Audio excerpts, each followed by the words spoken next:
Hi, friends. It's Victoria from the Mother Well with my furry friend Theo here. And the reason I'm recording this video from home is because we are talking about prenatal appointments today. Of course, prenatal appointments are those times in pregnancy when doulas meet with clients, get to know them, get to know their families, their birth preferences, and how we can best support them. And so you may have been doing more Zoom prenatal appointments than usual lately, or you still might be going to people's homes. Whichever the case, prenatal appointments should be structured, but they also should be comfortable, right? Just like we're sitting on a couch talking with each other. So today, what I'd like to show you is how I use the Birth Doula Client Workbook that I've created in prenatal appointments. We are going to show a clip of a conversation I had with Jessica, who is a local mom who agreed to go through the workbook with me, let me record our conversation, and then so I can show you parts of it and show you how the workbook works, how I use that when I'm talking with clients. And so again, you're not going to see the whole entire conversation at once. I'm going to be sharing it piece by piece over some videos. And in this section, we are going to be talking about the communication plan and how families can think about when they're going to let others know the baby's coming or the baby has arrived, and some of those nuances to think through. So enjoy this little chat with Jessica. Yeah, that's something that I'm really kind of grateful for COVID for Yeah.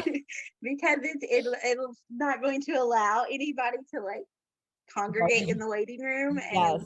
Yeah. which me and my husband had talked before COVID, like when we started to discuss, kind of like when we would have another kid. um we had done made the decision that no one would be allowed at the hospital, which Yeah. now we had our son, so he would have to be either with my parents or with my husband's parents, or they could take turns watching, Yeah. they could go to each other's houses. Yep. But nobody's allowed at the hospital. Yeah. And it's good. Like, I mean, it's really funny you say that. In my experience, I've not had a family yet who was like truly sad. Like a couple people like, I wish my mom could be here, but it's okay. Almost everyone says, like, I'm kind of grateful that it's restricted because we don't even have to like open, that conversation. But think, again, we'll talk about it like as you keep thinking through it, think about it postpartum too. I think, let me see. Yeah. Here's this other page, though there may not be people in person at your birth, you still can think through like, what's our family's communication plan?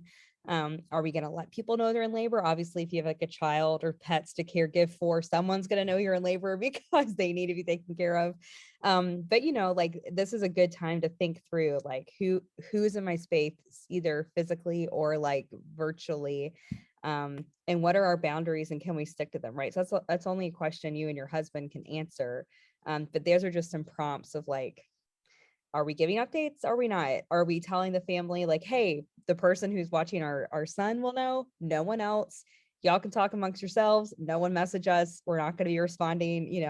No news is good news. You can just sort of set that up. And I've seen it work best. I'm not a marriage or family therapist, but I've seen it work best to just discuss that beforehand and just lay it out there. You might say, hey, we're getting close to, to the birthday, birth of this baby. We just want to give you guys a heads up. We're not going to be whatever your, boundary is. We're not going to be giving you real-time updates, but we'll let you know when, whatever things are really moving along. I'll let you know when the baby's here. And you can decide, do I tell people immediately? You might wait a couple hours and then tell people. Like, all of that is stuff you own and you get to decide. And just to not feel tied to your phone or tied to communicating with people is really helpful in birth, especially in your case. Like, I've especially seen this when we're kind of coming out of a traumatic experience. You really want to protect your brain space, during this new birth. Yes, definitely. Yeah. And again, you don't necessarily have to share your plans right now. It's just like, here's some things to think about. Take this with your husband. Yeah. You chat about it one No, night and the kids go to we bed. have talked about it because Oh, to send updates to my mom and his mom, and those are the only two people we will be updating. And then if they would like to share it with the rest of the family, That's we're okay with it, but don't be texting us, don't be calling us, don't yeah. be blowing our phones up. And if you haven't heard from us for a while, assume that either we're still in labor or we're enjoying like the golden Right. hour or something. Right. We will message you when we're ready to let you know things. Yeah.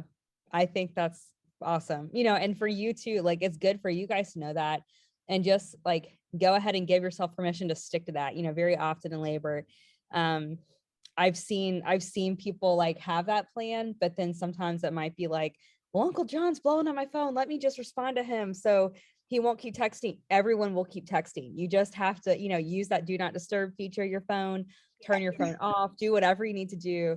Um, seriously, like you have to be the one who holds the boundary. And my new joke is like, I've never seen people have the like, oh my gosh, you did this to me, I hate you fight. I have seen the like, oh, you're texting your sister, I didn't tell you could text your sister, like blah blah blah, I didn't want your aunt to know. Like I've seen that fight for sure. Or like, get off your phone, what are you doing on your phone? You just have to know, just because other people are asking you for updates, you are not obligated to give that to them. It's your birth space. It's a birth. We wouldn't like it's so hard, right? Because the hospital, there's always this like any place we're not allowed to be, you always want to know what's going on inside of there, right? And it can really, it's mind bending for people sometimes to think of like, well, hey, this is the birth of this child, like you've just described the birth of your son. How other people act around us can really impact our birth experience, and how we remember that, how we're coming into parenthood. And so just talking about that beforehand with your circle can kind of be helpful of like, hey, we're really going to want to be focused and make this a different experience. So please, if you do text us, I'm not going to text you back. Nothing's wrong. I'm only texting these people, period. Please respect that. And don't give in. Yeah.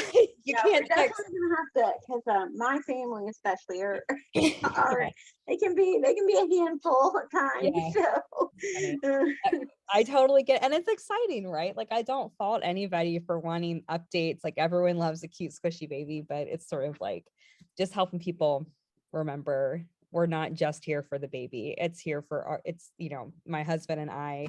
This is kind of a big deal for us, and we need to be present to yeah. have the best experience Yeah, possible.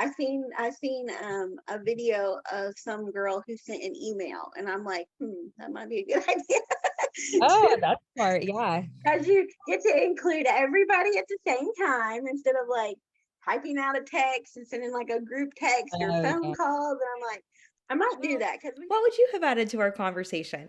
If you liked that format of having a workbook to talk through, you're going to love the Birth Doula Client Workbook. It's a resource I put together. You can learn more about it in the description.